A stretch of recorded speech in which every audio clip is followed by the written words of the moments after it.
네, 오늘 본문의 내용은 그리스도인의 공동체가 가져야 할 믿음의 자세를 우리에게 설명해 주고 있습니다. 율법이 어떻게 우리의 삶에서 정말 적용되어야 되는지, 또 율법이 어떻게 우리의 삶에서 나타나야 되는지를 어떻게 보면 정확하게 그것을 좀 설명해 주고 있는 말씀이 아닌가라는 생각을 해봅니다. 여러분, 사실 오늘 우리가 그동안 이 갈라디아서를 읽으면서 깨닫게 된 한 가지는 율법이 갈라디아 교회에 들어오면서 실상 그 교회 안에 무엇을 가져왔냐면 이 적지 않은 분열을 가져왔다는 거예요. 아주 적지 않은 분열, 조금의 파장인 줄 알았지만 그저 어느 정도 그냥 묵인하고 갈 수 있었던 여러 가지 이유들이 있었겠지만, 사실은 이 율법이 그 갈라디아 교회를 이념적으로 또 여러 가지 어떤 신앙적으로 영향을 미치게 되면서 율법주의적인 어떤 이념들이, 생각들이, 또 신앙들이 바뀌게 되면서, 그렇게 또 변질되게 되면서 사실은 그 갈라디아 교회에 가져왔던 열매가 무엇이었냐면 분열이었습니다. 그러니까 어떤 분열이 사실은 그들에게 일어났냐면 이 율법주의가 개개인마다 또 그 공동체에 들어옴으로 인해서 무엇이 사라졌냐면 그들 안에 서로 간의 연대가 사라진 거죠. 내가 누구보다 훨씬 더 낫다라는 것, 나의 행위가 누구의 행위보다 훨씬 더 조금 낫다라는 것, 이런 것들이 그들의 신앙의 우선순위가 되면서 그들 안에 연대가 사실은 허물어진 것이죠. 분열이 생긴 것입니다. 그래서 바울이 여러분 이 율법의 허물을 그들로 하여금 벗어버리게 하기 위해서 예수 그리스도의 십자가의 희생을 그들에게 강조했죠. 왜냐하면 예수 그리스도의 십자가의 희생만이 무엇을 가져오냐면 진정한 회복과 진정한 사랑, 바로 사랑으로 회복되고 사랑으로 하나 되는 그런 은혜를 그들에게 다시 입히기 위해, 그들이 그 은혜를 다시 누리기 위해, 그 은혜로 다시 완성되기 위해서 그들에게 오늘 다시 예수 그리스도의 십자가의 희생을 그들에게, 이 갈라디아 성도들에게 복음을 통하여 가르쳤던 것입니다. 여러분, 이 마음에서 오는 오늘 이 갈라디아 성도들, 이제 그들의 마음에서 느껴졌던 여러 가지 그런 이해하지 못하는 어떤 신앙적인 어떤 그 증상들이 오늘 이 갈라디아서가 쓰여짐과 동시에 오늘 또 이 마지막 오늘 6장의 말씀을 통해서 사도 바울은 갈라디아 성도들에게 이것을 이야기하는 겁니다. 우리는 혼자가 아니라 우리는 공동체라는 것이에요.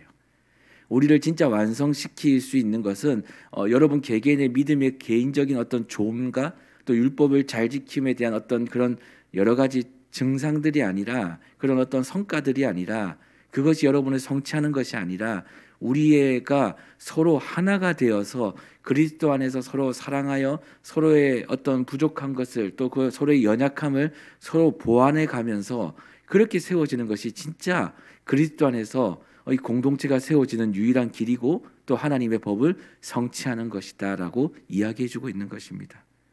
여러분, 그래서 오늘 믿음의 자세 두 가지를 이야기해 주고 있는 거예요. 그 믿음의 자세 첫 번째가 뭐냐면 바로 이겁니다. 바로 서로 자기의 짐을 지라라는 거예요. 오늘 갈라디아서를 보면요, 바울이 굉장히 많이 쓰고 있는 말이 있습니다. 그게 뭐냐면 바로 서로라는 말입니다. 서로. 너, 나가 아니라 서로라는 말을 많이 쓰죠. 이 서로라는 말 자체가 무엇을 가장 많이 증명하고 있냐면 이 공동체를 증명하고 있고, 이 공동체라는 개념을 잘 표현해 주고 있는 것입니다. 바울은 서로 무엇을 하라고 하냐? 바로 짐을 지라고 얘기해요. 신앙 공동체 안에서 그리스도의 사랑을 그렇게 설명하고 있는데, 바로 바울은 이걸 얘기하는 겁니다. 갈라디아 성도들이 그냥 아주 개인적이거나 또 이기적인 영성, 자신을 위한 영성만을 추구하기보다는 서로 도와주는 믿음을 가지라는 거예요. 서로를 도와주는 믿음. 나 이거 말고 우리라는, 너와 나, 우리라는 이런 어떤 믿음을 함께 추구하라는 것을 이야기해 주고 있는 겁니다. 그래서 오늘 본문 2절에 갈라디아 성도들에게 이렇게 이야기하고 있습니다. 너희가 서로 짐을 지는 것이 그리스도의 법을 성취하는 것이다. 너희 개개인의 믿음이 그냥 좋아지는 것, 이것이 그리스도의 법을 성취하는 것이 아니라 오늘 아주 중요한 이야기를 하는데, 너희가 서로의 짐을 지는 것, 이것이 그리스도의 법을 성취하는 것이다라고 이야기해주고 있습니다. 그럼 왜 바울은 너희가 짐을 서로 지라고 말씀하고 있는 걸까? 예수님께서 우리에게 주신 법은 여러분 율법이 아닙니다. 예수님께서 우리에게 주신 법은 뭐냐면 서로 사랑으로 섬기고 상대방의 짐을 덜어주는 것. 이것이 바로 참 율법이라고 예수님은 우리에게 이야기해주고 있는 것이죠. 이 율법의 완성은 결국 사랑이라는 것입니다. 서로 사랑하는 자가 참 제자이고 그런 제자들이 모인 곳이 건강한 공동체다. 이것을 예수님이 우리에게 이야기해주고 있었죠. 하나님께서 여러분 자신의 역사를 펼치실 때 누구를 통해 일하시냐면 바로 여러분과 부족한 우리를 통하여 또 우리 이 자리에 있는 우리 모두를 통하여 한 사람 한 사람을 통하여 일을 하십니다. 그래서 본문에서는 이렇게 이야기하는 거예요. 우리가 서로 짐을 져주는 그 사랑이 바로 그리스도의 법을 성취하는가 동시에 하나님의 역사가 하나님의 일들이 나타나는 아주 큰 능력이다라는 것을 이야기해주고 있는 겁니다. 우리가 서로의 짐을 나눠서 지는 것, 서로 사랑하는 것이 바로 자신을 영적으로 튼튼하게 만드는 것이고 또 서로 사랑하여 짐을 나눠지는 공동체 또한 더욱더 건강하게 세워지는 비결이라는 것이죠. 이게 결국 무엇을 이야기하냐면 그리스도의 사랑을 이야기합니다. 믿음의 자세죠. 그러니까 남의 일이요, 그냥 남의 일이 아닌 겁니다. 누군가의 일이 누군가의 일이 아닌 겁니다. 너와 나 구분 짓지 않는 거예요. 힘들 때 더더욱 그렇죠. 힘들 때 뭔가를 구분 짓게 되면 되게 힘들어집니다. 그런데 정말 힘들 때 서로를 돌아보고요. 서로의 것이 내 것이라 생각하는 순간 어떻게 되냐면 그 안에서 그 힘듦을 같이 이겨나갈 수 있습니다. 이게 오늘 말씀에서 말하는 이 5절에서 말하는 바로 각각 자기 짐을 질 것이다라는 거예요. 우리가 이게 아주 중요한 말씀이라고 생각합니다. 자기의 짐을 져야 한다는 것. 바로 건강한 공동체 또 건강한 내가 되기 위해서는 하나님은 바로 오늘 이 사랑을 각각 지라라는 거예요. 각자가 주신 하나님의 사랑을 지라라는 겁니다. 여러분 사랑이 뭐라고 생각하십니까? 말씀을 읽다 보면 이 신구약 성경을 짜보면 사랑이 나온다고 하잖아요. 하나님의 사랑과 이웃 사랑이 그 안에서 이제 나타나야 되는 것을 성경에서 이렇게 증명하고 있는 건데 이 사랑을 지어짜면은 그러니까 말씀을 지어짜면 사랑이 나오는데 이 사랑이 뭐라고 여러분은 생각하십니까? 말씀을 읽다 보면서 하나 깨닫게 되는 것, 특별히 예수님의 사랑을 통해서 깨닫게 되는 건 뭐냐면 이것입니다. 사랑은 상대방의 부족한 것을 내가 가진 것을 통해서 내가 가진 것을 통해서 채워주는 것이죠. 근데 그냥 채워주는 게 아닙니다. 똑같습니다. 희생해서 채우는 겁니다. 상대방의 부족한 것을 내가 가진 것을 희생해서 채우는 것, 이게 사랑이죠. 그러니까 그냥 사랑하는 게 아닙니다. 좋을 때 좋아서 사랑하고 싫으면 하기 싫고 이게 아니라 상대방의 부족한 것들을 계속 보게 하신다면, 상대방의 연약한 것을 계속 보게 하신다면 하나님 이유가 있는 것이죠. 그것을 채워주라고. 눈에 계속 들어온다면요, 그건 자신의 사명입니다. 그게 미워하는 사람이든 그게 좋아하는 사람이든 상관없이 한 공동체 안에 주님이 부르셨다면 오늘 말씀은 그거예요. 서로의 짐을 지라는 것은 뭐냐면 각자 자신의 짐, 그 분량은 있거든요. 차이가 있을 겁니다. 많이 보는 사람은 많이 볼 것이고 적게 보는 사람은 적게 볼 것이고 그 보게 하시는 분은 결국 하나님이시니 무엇을 하라고 합니까? 채워주라는 거예요. 여러분 하나님은 능력이 대만하니 은혜를 주신 그 분량만큼 보시고 우리에게 사명을 맡기십니다. 그러니까 많이 보이는 사람이 있어요. 영혼들이요, 많이 보이는 사람들이 있습니다. 이 사람 저 사람의 마음이 보이는 사람들이 있습니다. 좀 많이요. 근데 좀 적게 보이는 사람도 있습니다. 때로는 자신만 보는 사람들도 있습니다. 이거는 한 교회 안에 똑같이 그런 사람들이 함께 존재합니다. 그런데 오늘 본문은 그 어떤 사람이든 보이는 그만큼 또 조금 더 나아간다면 그 성장이 좀 필요하겠죠. 성숙하고 성장하는 것만큼 어떻게 합니까? 내 눈에 보이는 그 은혜만큼, 그 은혜의 분량만큼 오늘 그것을 감당하라는 거예요. 사랑하라는 겁니다. 그 대상이 누구든지 간에 그게 교회이든 가정이든 또 내 공동체의 모든 구성원들이든 내가 맡고 있는 부서이든 또 내가 섬기는 모든 사람들이든 어린아이부터 장정까지 내 눈에 보이는 사람들의 그 마음을 또 그들을 향한 그 모든 부족함과 연약함을 채워야 되는 그 모든 일이든 그 안에서 무엇을 감당하라고요? 자신이 하나님께 받은 그 사랑을 감당하라는 거예요. 각자의 짐을 져야 된다는 것이죠. 그때 어떻게 됩니까? 공동체가요 건강하게 세워진다는 겁니다. 자신이 져야 할 짐을 지면서 다른 사람의 짐을 함께 나누는 거예요. 아주 진짜 어떻게 보면 너무나도 중요한 이 예수님의 마음을 우리에게 이야기해주고 있는 것이죠. 그러니까 한마디로 이겁니다. 사랑하면요 상대방의 짐이 내 짐으로 여겨집니다. 진짜 사랑하면요. 누군가를 진짜 사랑하면 그 사람의 짐이 내 짐으로 여겨집니다. 그 사람의 아픔이 내 짐으로 여겨집니다. 그 사람의 부족함이 내 짐으로 여겨집니다. 그 사람의 연약함이요 내 짐으로 여겨집니다. 그래서 그 짐을 집니다. 오늘 이 서로 짐을 지라라는 이 말은 여러분 누군가의 짐을 서로 내 것으로 여기는 것이죠. 왜냐하면 이유는 간단합니다. 사랑하기 때문입니다. 예수님이 우리의 모든 짐을 다 지셨죠. 예수님 우리의 짐을 다 지셨습니다. 진짜 하나도 빠짐없이 다 지셨습니다. 우리가 스스로 생명을 만들 수 없으니 자신의 우리에 대한 사랑을 확증하기 위해서 무엇입니까? 죽을 수밖에 없는 우리를 위해서 무엇을 하셨죠? 오직 자신을 희생했습니다. 자신을 십자가에 달림으로 인해서 우리에게 무엇을 주셨냐면 생명을 주셨어요. 생명을 스스로 만들 수 없는 우리에게, 생명을 스스로 가질 수 없는 우리에게, 그 부족함을 가진 우리에게, 스스로 채울 수 없는 우리에게 무엇을 주셨냐면 자신이 죽음으로 말미암아 우리에게 생명을 주셨죠. 이것을 뭐라고 합니까? 바로 하나님의 사랑을 확증했다라고 얘기합니다.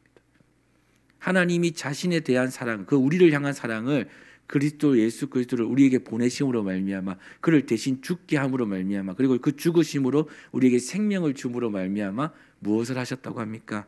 바로 자기의 사랑을 확증하셨다고 얘기합니다. 여러분 오늘 우리가 살아가는 아주 큰 이 공동체 안에서 우리가 이 한 교회 안에서 믿음 생활을 하고 신앙생활하는 우리의 이 마음 안에 혹시 이 마음이 있습니까? 누군가의 연약함을 누군가의 부족함을 채우고 덮어주고자 하는 그런 심령이 있습니까? 여러분 그 심령이 바로 사랑이라고 생각합니다. 오늘 두 번째 이 믿음의 자세를 이야기해 주는 게 바로 이거죠. 오늘 본문 1절입니다. 온유한 심령으로 서로 바로 잡아주라라고 얘기해요. 오늘 그 1절에 보면 이렇게 나옵니다. 형제들아 사람이 만일 무슨 범죄한 일이 드러나거든이라고 얘기해요. 이 연약함이죠. 우리는 그냥 상대방이 그 부족한 것만 많이 볼 때가 있어요. 근데 연약함이 드러났을 때는 어떻습니까? 그걸 정죄할 때가 더 많습니다. 근데 여러분 사랑하면요 그 연약함도 덮어줄 수 있습니다. 덮어주게 된다는 것이죠. 여러분 우리가 노아의 아들 셈과 함과 야벳의 이야기를 잘 알 겁니다. 셈과 함과 야벳 아버지가 참 대단한 의인이었죠. 하나님 앞에 당대에 대단한 의인이었습니다. 그런데 그가 결론적으로는 한 번의 실수를 범합니다. 노아 홍수가 끝나고 이제 좀 평안이 찾아왔을 때 포도를 심죠. 포도나무를 심고 많은 수확을 거둡니다. 그 이후에 그 포도주를 아버지가 그 노아가 그것을 먹게 되는데 모든 것을 그냥 그 순간 다 그 자신의 연약함이 다 드러났죠. 벌거벗은 상태에서 그냥 그 자리에서 기절해 버립니다. 근데 그 모습을 누가 제일 먼저 보냐면 함이 그것을 봅니다. 자신의 아들 함이 그것을 보죠.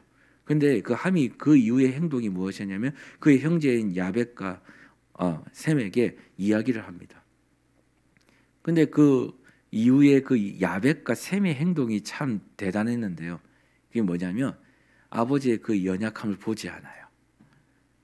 뒤로 물러서서 그 아버지의 연약함을 덮어줍니다. 그냥 아버지의 연약함을 그대로 덮어줘 버려요. 여러분 그 이후의 이야기는 우리 너무 잘 압니다. 뭐 누가 축복을 받고 뭐 그런 여러 가지 그런 계보들이 일어나지만 꼭 저가 그것을 이야기하고자 하는 것은 아니지만 하나님은 결국에 어떤 자에게 은혜를 베푸시냐 또 축복을 허락하시니까 고민해 보면 이것이 결국에는 우리를 완성해 가는 것인데 바로 누군가의 연약함을 덮어주는 것입니다. 그리고 오늘 이 본문에서는 이야기하죠. 그것을 보고 스스로 시험에 빠질까 두려워하라는 거예요. 상대방의 연약함을 본다면 그 연약함이 결국 나와 무관한 것이 아닙니다. 그 연약함이 언젠간 나에게도 일어날 것이면 하나님 때론 보여주시는 것이죠. 그래서 늘 자신을 돌아보라는 거예요.